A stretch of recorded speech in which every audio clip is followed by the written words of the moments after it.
하나님의 말씀을 봉독하겠습니다. 마태복음 4장 1절에서 11절까지의 말씀입니다. 신약성경 3면에 있습니다. 마태복음 4장 1절에서 11절까지의 말씀을 봉독하겠습니다. 그때 예수께서 성령에게 이끌리어 마귀에게 시험을 받으러 광야로 가사 40일을 밤낮으로 금식하신 후에 줄이신지라.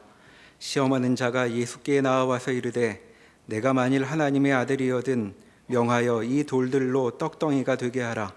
예수께서 대답하여 이르시되 기록되었으되 사람이 떡으로만 살 것이 아니요 하나님의 입으로부터 나오는 모든 말씀으로 살 것이라 하였느니라 하시니, 이에 마귀가 예수를 거룩한 성으로 데려다가 성전 꼭대기에 세우고 이르되 내가 만일 하나님의 아들이거든 뛰어내리라.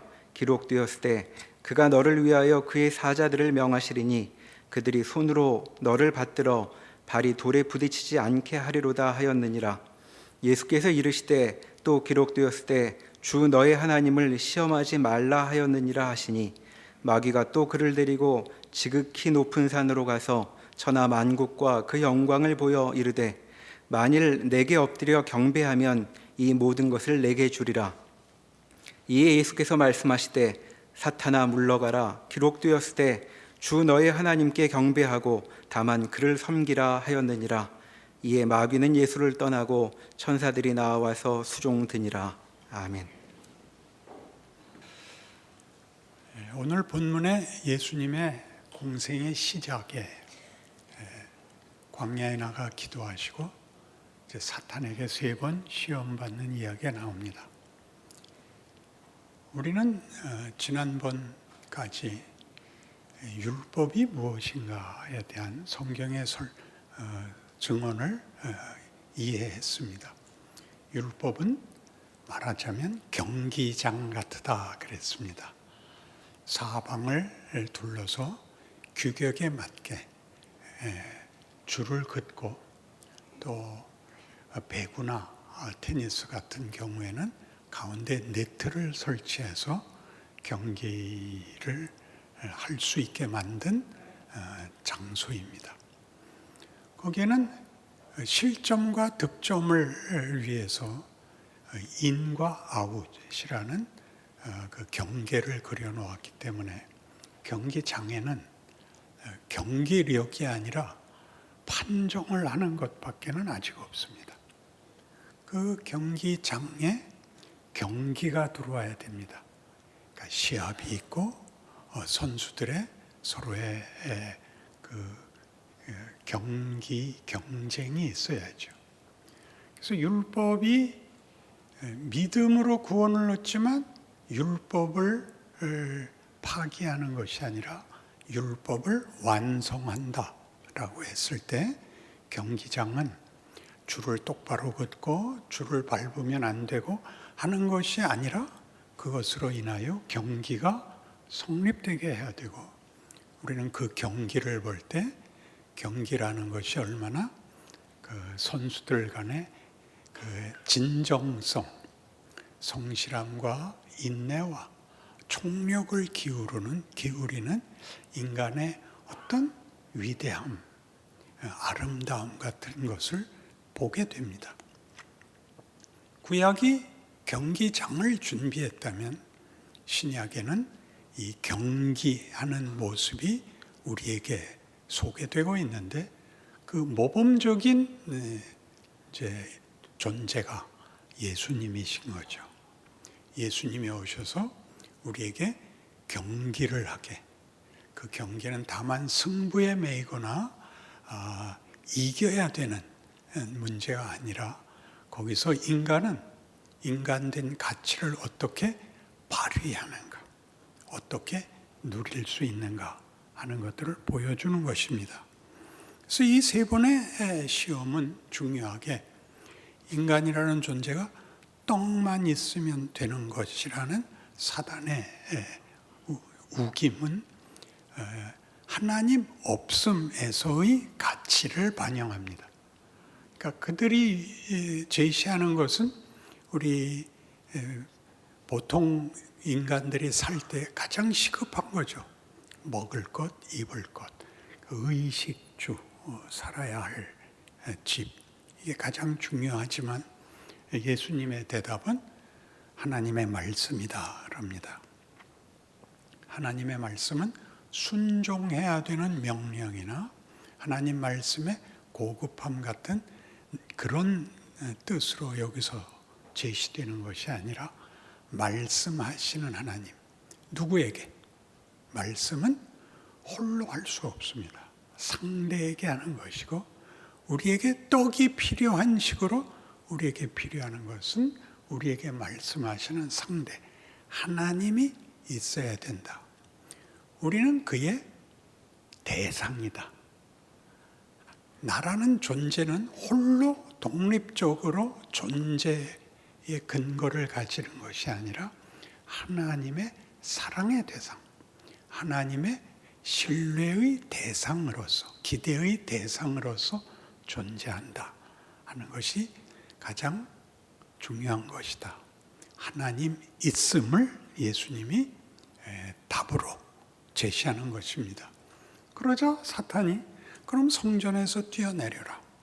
신이 있다면 너를 다치지 않게 받아주실 것이다. 그러자 예수께서 대답하시기를 신은 우리의 필요와 우리의 납득에 좌우되는 분이 아니고 그분이 스스로 있는 자로서 모든 것의 시작이고 내용이고 방법이고 완성이니라 라고 대꾸를 하셔서 사단의 시험에 대꾸하십니다. 말하자면 생각해 보시면 예수님은 요한복음에서는 말씀이 육신이 되어 이 땅에 오시는 것입니다. 예수가 오신 것은 하나님이 우리를 설득하러 납득시키러 오실 뿐만 아니라 우리가 하나님과 떨어진 채로 운명을 가질 수 없다는 하나님의 의지와 은혜에 대한 강력한 다른 것으로 대체할 수 없는 하나님의 하나님 되심의 현존인 것입니다. 그 마지막으로 사단은 내게 절하면 이 세상을 다 주겠다. 그러자 예수님이 대답하시기를 질문과 동떨어져 보이는 오직 하나님께 경배해라. 그에게 절해라. 라는 답을 하십니다. 이것은 우리가 세상적 차원에서 가질 수 있는 최고의 소원이 권력과 소유물인 것에 반해서 하나님을 찬양하는 자리가 우리 인간이라는 존재와 운명의 최고의 경지다라고 말하는 것입니다. 이것은 에베소서 1장 3절에서 6절까지를 우리가 지금 하고 있는 이 시리즈의 전체 제목으로 삼은 신약 성경 다시 보기에 본문으로 삼았던 내용인데 제가 빨리 읽을 테니까 이것을 큐티하듯이 잘라서 이해하려고 그러지 마시고 분위기를, 그 주장을 이렇게 느끼시기 바랍니다. 제가 신속히 삼삼하게 읽겠습니다. 에베소 1장 3절 찬송하리로다. 하나님 곧 우리 주 예수 그리스도의 아버지께서 그리스도 안에서 하늘에 속한 모든 신령한 복을 우리에게 주시되 곧 창세전에 그리스도 안에서 우리를 택하사 우리로 사랑 안에서 그 앞에 거룩하고 흠이 없게 하시려고 그 기쁘신 뜻대로 우리를 예정하사 예수 그리스도로 말미암아 자기 아들들이 되게 하셨으니 이는 그가 사랑하시는 자 안에서 우리에게 거저 주시는 바 그의 은혜의 영광을 찬송하게 하려 하심이라. 벼락 같지 않아요? 불꽃놀이 같고. 하나님이 우리에게 이런 목적을 갖고 있어. 우리에게 이래라 저래라 한마디도 없이 내가 너한테 하려고 하는 건 이런 것들이야. 너희는 내 기쁨이 되고 내 영광이 되고 내 찬송이 되는 거야. 이렇게 외치고 있습니다. 놀랍지요? 사단의 도전에 대해서 예수님이 하신 답이 얼마나 굉장한 것인가를 알아야 되는 것입니다. 그래서 이 문제에 가장 우리를 혼란시키는 게 뭐냐면 잘 아시다시피 종교라는 것은 성립을 하려면 그 신을 믿는 신자만 있어야 되는 것이 아니라 그 믿는 대상인 신이 있어야 되는데, 세상에서는 그 신이 자기를 설명하는 신이 없습니다. 신이 자기를 설명해야 되는데, 일반 사람이 만든 종교에서는 그를 따르고 그에게 충성을 맹세하는 신자가 있고, 신에 대한 이해는 없어서 신에게 치성을, 헌신을 바치면 보상을 받는다고 신자들이 정해놓고 합니다. 그래서 여러분들 잘 아시다시피 동지 섣달에 우물가에 나가서 소복 입고 촛불 켜놓고 물 끼얹고, 그러면 우리 예전에 교과서에 나온 대로 표현은 천지신명이시여, 세상에 신이 있다면 동천지 감귀신하사 내 소원을 들어 주옵소서. 그 신은 뭘 원하는지, 어떤 존재인지는 없고 내 정성이 보상을 받게 해 주십시오. 이게 이제 무속신앙이라 그랬습니다. 그러니까 기독교에도 예수를 믿는 건 맞는데, 예수를 만난 것도 맞는데, 강력하게 하나님이 예수를 보냈다는 게 뭐냐, 하나님이 누구냐, 우리 보고 어떻게 살려는 거냐 하는 이해들은 드물고 그냥 죽기 살기로, 그래서 보통 하는 얘기로 넌 그렇게 살면 지옥 가, 저 사람은 예수 안 믿어도 천국 갈 거야 라는 식의 표현이 우리에게 너무나 당연한 것이 됐습니다. 그래서 회개만 많다 그랬죠. 어디로 가야 되는지, 신이 어떤 분이며 그 신이 나에게 무엇을 요구하며 자기를 어떻게 설명했는지에 대한 이해는 없이 신을 감동시키는 방법이 이런 헌신, 심지어 자해 같은 치성이 전부인 바람에 우리는 말하자면 신앙이 잘하는 것이 아니라 흠을 없애는 것에 불과하게 됐던 것입니다. 그래서 잘 아시는 대로 제가 폭탄같이 선언했던 회개 좀 하지 마라, 기억나십니까? 잘못을 지우는 게 아니라 잘하는 데를 나가봐라, 해봐라. 완벽하게 할 수 없다, 그러나 해봐야 한다. 그죠? 축구를 보시면 그렇게 많은 슈팅을 때려도 한 골 나기 바쁩니다. 못해서 그런 거 아니고 너무 잘하는데 수비도 잘하거든요. 그러니까 내가 잘하면 모든 게 아니라 팀워크가 돼야 하는 것이고, 그리고 하나님이 보호하셔야 됩니다. 마지막은 농담입니다. 알아는 들으시겠죠.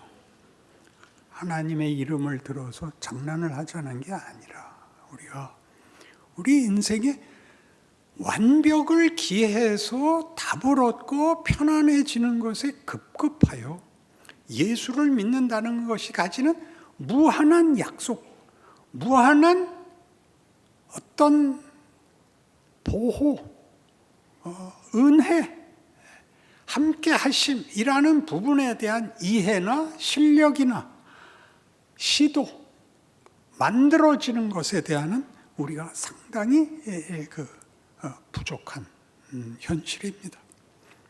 그래서 이 문제를 조금 더 이해하게 제가 예를 들어보죠. 탕자의 비유가 그렇습니다. 탕자의 비유는 잘 아시듯이 작은 아들이 자기 몫을 달래서 나가서 허랑방탕 다 써버리고 나중에 굶어 죽게 되자 아버지께 돌아오는 얘기입니다. 그가 돌아오면서 아버지에게 하는 고백은, 저는 이제 아들이라는 말을 들을 수 없습니다. 품꾼의 하나로 보십시오. 그래서 아버지가 무슨 소리냐, 나가서 그를 맞이하고 입 맞추고, 얘들아 새 옷 입혀라, 새 신발 신겨라, 가락지 끼워라 그럽니다. 이것들은 보상이 아닙니다. 돌아온 걸 보상하는 게 아니고, 회개한 걸 보상하는 게 아니고, 너는 원래 내 아들이야. 네가 나가서 무슨 짓을 했든 너는 내 아들이라는 지위와 신분은 깨질 수 없어. 나는 네 아버지야.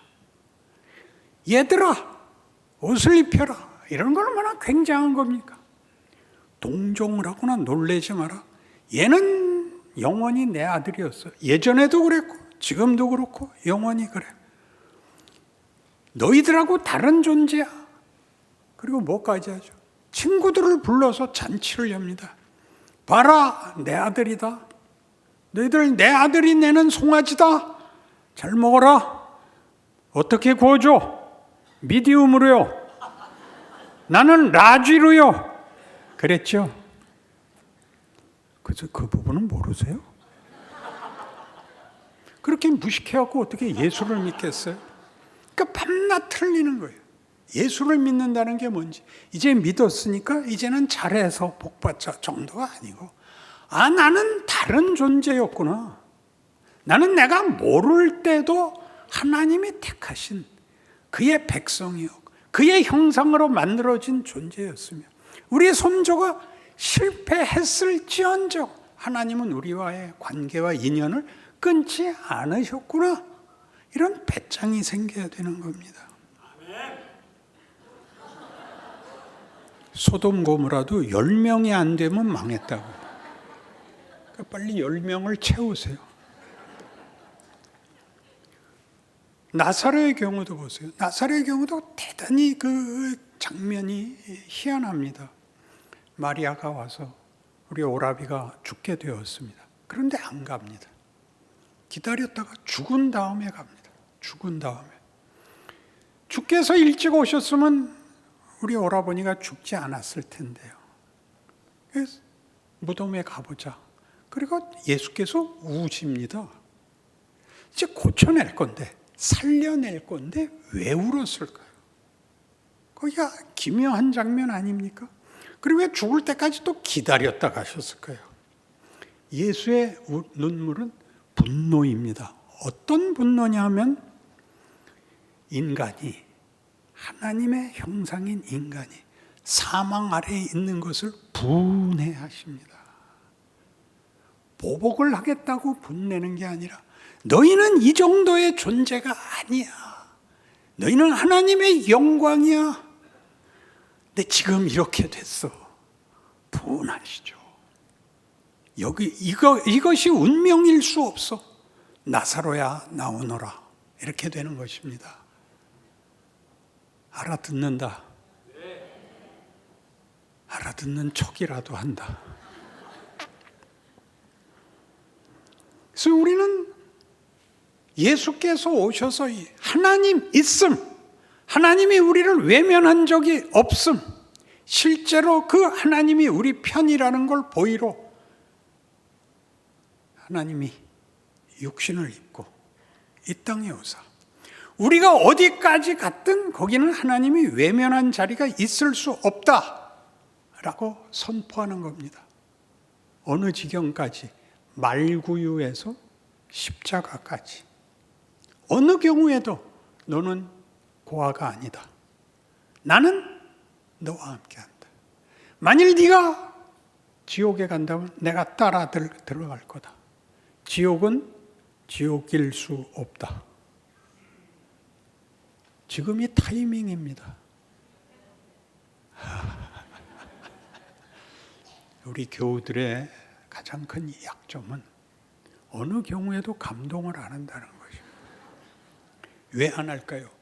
이미 알고 있었다는 표정으로. 그러니 우리 현실에서 우리가 고통과 어려움을 당한다는 것은 그럼 무슨 의미가 되는가? 아이가 집에서 하지 말라는 공놀이를 하다 유리창을 깼습니다. 그러면 되게 혼이 납니다. 맞고 심지어 쫓겨나고. 근데 어느 날 친구를 데려와서 친구랑 같이 놀았는데 친구가 문짝을 패놨습니다. 그러자 어머니가 와서 보더니 방글방글 웃으시면서, 얘야 너희 집이 어디냐? 함께 가자 그러시더라고요. 그래서 아들이 시험에 들었습니다. 내가 유리창 하나 깼을 때는 죽일 것 같이 굴더니 친구가 와서 문짝을 부셔놨더니 방글방글 웃으시더라. 친엄마가 아니구나. 여러분은 자식 기르면서 누구나 아시죠? 그러면 안 되는 거죠. 손해배상을 요구하지 않죠. 그러면 안 되는 것이고, 한쪽엔 뭘 요구했죠? 손해배상을 요구하러 가는데 화를 낼 필요가 없지요. 법으로 해결하면 되니까. 하나님이 우리에게 왜 고통에 찬 인생을 요구하시는가? 자격을 묻지 않습니다. 우리에게 우리가 한계를 넘어서는, 우리가 절망하고 싫어하는 모든 것을 뛰어넘는 영광을 주시려고 신적 목적을 이루시기 위해서 우리 인생에 개입하십니다. 우리에게 일어나는 모든 일들은 잘하면 되는 것이 아니라 내가 커야 되는 문제이기 때문에 잘못한 일들이 회개로 그 과정을 더 넘어갈 수 없고 해야 넘어가는 겁니다. 할 때까지. 그 닥친 위협과 도전을 이길 때까지 해야 되는 것입니다. 우리를 만들기 위해서죠. 하나님이 원하는 것이 우리가 말 잘 듣고 착하고 순종하고 정도가 아니라 내 실력이 커야 되는 것입니다. 어디까지요? 기독교가 주장하는 최고의 기독교의 특성을 나타내는 두 단어가 있다 그랬죠. 사랑과 믿음. 그것은 최고의 도덕도, 윤리도, 정성도 아니고 최고의 지위입니다. 사랑의 대상, 신뢰의 대상이 되는 것입니다. 그것이 왜 그렇게 크죠? 그것은 대등해야 됩니다. 대등한 상대가 되지 않으면 사랑과 믿음은 성립하지 않습니다. 한쪽이 우월하고 한쪽이 열등하면 사랑은 동정이 되고 믿음은 강요가 됩니다. 그러니 생각해 보십시오. 하나님이 우리를 어떻게 대접하는가? 잘해서 상을 주는 것이 아니라 우리라는 존재를 사랑을 하고 어지간한 상대가 아니라 하나님과 사랑과 신뢰를, 믿음을 나누는 자리까지 오라는 대접을, 약속을, 소명을 받고 있습니다. 그 세상에서 일어나는 어떤 경우라 할지라도 그 모든 것들은 로마서 8장에서 얘기하는 것까지 하나님이 우리를 위하시면 누가 우리를 대적하리요? 우리를 위하여 그 아들을 주시니가 어찌 그 아들과 함께 모든 것을 은사로 주지 아니하시겠느냐? 라는 말의 뜻을, 난 어떤 일이 있어도 지옥 가지 않고 천국 가, 이렇게 묻어버리는 건 얼마나 현실적으로 구체적으로 하나님이 우리에게 만들려고 하는 실제적 실력과 인격과 성품과 실력 면에서 나태한, 무지한 핑계에 불과하냐 이겁니다. 우리가 지금 겪고 있는 현실은 우리를 그렇게 시험하는 겁니다. 넌 어디까지 컸어? 어느 정도까지가 너의 영광이요? 종점이라고 생각해? 라고 묻는 것입니다. 우리 끝없이 그렇게 하죠. 하나님, 저 욕심내지 않습니다. 그저 남한테 손 안 벌리고 우리 애들 건강하게 크게 해주세요. 그래서 여러분, 자식이 어느 날, 어머니, 저 때문에 교육비는 많이 드는 거 압니다. 저 이제 학원 갈 필요도 없고요. 학교 갈 필요 없습니다. 제가 나가서 꼼장사에서 벌어올게요. 그래서 그 자식 죽여버렸다. 그런 건 얼마든지 있는 겁니다. 임마, 누가 너 보고 언제 학원비 걱정하랬어? 누가 언제 너 보고 생활비 걱정하랬어? 임마, 내가 이때 조심해야 돼. 내가 나쁜 말 하거든요. 하나님이 와서 십자가에 못 박혀 죽는다니까요. 기가 막히지 않아요? 그거를 왜 정성, 지극함이라는 단어로 얼버무리고 현실 속에서 방불한 일이 나를 위하여, 나를 만들기 위하여 거기까지 요구하고 있다는 것을 왜 자꾸 외면하시고 변명하시고 도망가시나 이겁니다. 그러니 우리는 서로가 누가 더 편하게 사는가, 누가 더 태평하게 사는가를 시샘할 문제가 아니라 나는 나거든요. 내 이름을, 나라는 존재를 다른 것과 바꿀 수 없는 존재입니다.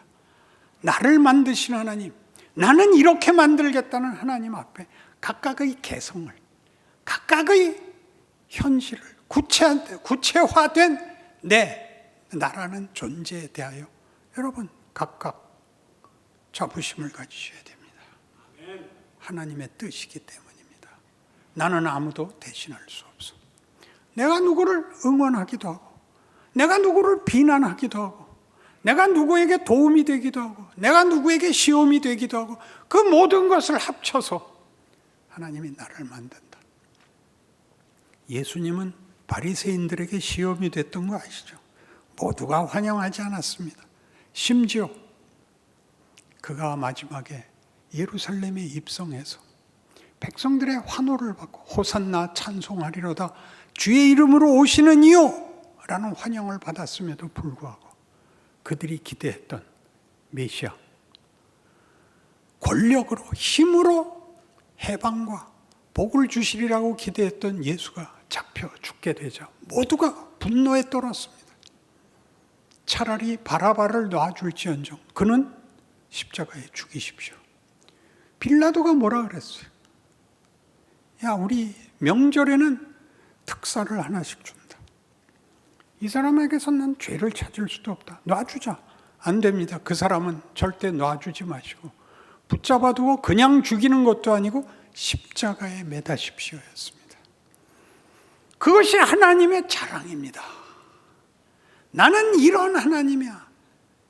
나는 너희에게 사랑과 믿음을 요구하는 이런 하나님이야. 이 답은 네가 되는 것 외에 다른 답이 없어. 그렇게 얘기하는 것이죠. 여러분 각자의 현실입니다. 여러분 각자가 싫어하는 여러분의 구체적 실존입니다. 복된 것이요, 위대한 것이요, 대체할 수 없다는 것을 기억하는 여러분의 신앙생활에 승리가 있기를 바랍니다. 기도하십시다. 하나님 아버지, 하나님을 아버지라 부르고 예수를 믿는다고 고백하면서도 우리는 늘 머뭇거리고 우리는 도망다니기에 바쁩니다. 그러니 철들게 하여 주옵소서. 우리의 하루하루가 헛되이 지나지 않고 변명이 되지 않고 스스로를 하나님의 열심 앞에 맡기고 반응하고 책임지고 노력해서 위대해야 된다는 것 각오하게 하시고 도망가지 말고 실패할 때마다 다시 일어나 우리의 하루하루가 헛되지 않은 결과를 만들게 하옵소서. 예수님 이름으로 기도합니다. 아멘.